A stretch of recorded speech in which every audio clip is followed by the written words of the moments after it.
تەوی ڕەوشên تراژیدیک ên koçberan di nava kampan de û li gel paşguhkirina rêxistinên mirovî li ber xwe didin û jiyana xwe bi awayekî asayî didomînin. Koçbereka Efrînî Henîfe Berko ku ev 6 salin li kantona Şehbayê dijî ji bo peydakirina debara xwe û pêdiviyên zarokê xwe karê çêkirina mûnetê dike. Henîfe Berko diyar kir ku ew ji bo debara malbata xwe bike mûnetê çê dike û ji bo rewşa koçberan a zehmet ew bi buhayekî kêm difroşe. سعري مناسب عددم عدم إنسان هيا فقارا نكنا بكرة بلا حزار ده حزار كيمي خالكي بن عم جرى فرقي يعني دكني الفرشة هيا الفرجي عم دبين تشتبه هيا هر دولار راد با تشبه هاد با يعني السر ما هم مازوت بهاد با هم بنزين بهاد با تشجي بهاد با أنا حتى عم دارن دكان عم تشتي ذكرن دبين دولار بهايا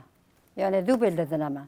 يعني في دولاري مالا خلقي خراكر تشت بهايا دبي تداري كيرت بي تشت بهايا مناتا امونات ايسوتا چيدكن امدم سيسوتا چيدكن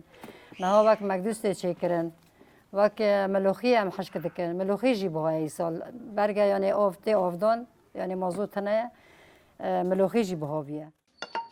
حنیفه برکو گوت جبر دورپیچا حکومتا شامی بوهای ایسوتان بوید نافبرا 1200-1500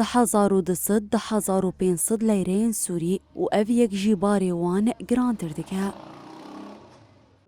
ایسوتا داتینن ایسوت بهانه نا حیسار سرمه چرالی ما حیساره ایسوت بهانه نا هیرو ایسوت دانینه کیلو ایسوتا ب 1200 مدانی ای شیرین ای توجی ب 1500 تا تینن تینجا مد فروشن بیا عناصر ماکینا درانه یعنی بها دادن ام جیان خوی تشتی در باز دکن. کوچبرا عفرینی حنیفه برکو بکلک گری گوت امی بهیوی بن و حطا و گرا لعفرینا رنگین امی بر خودانا خو بدومینن.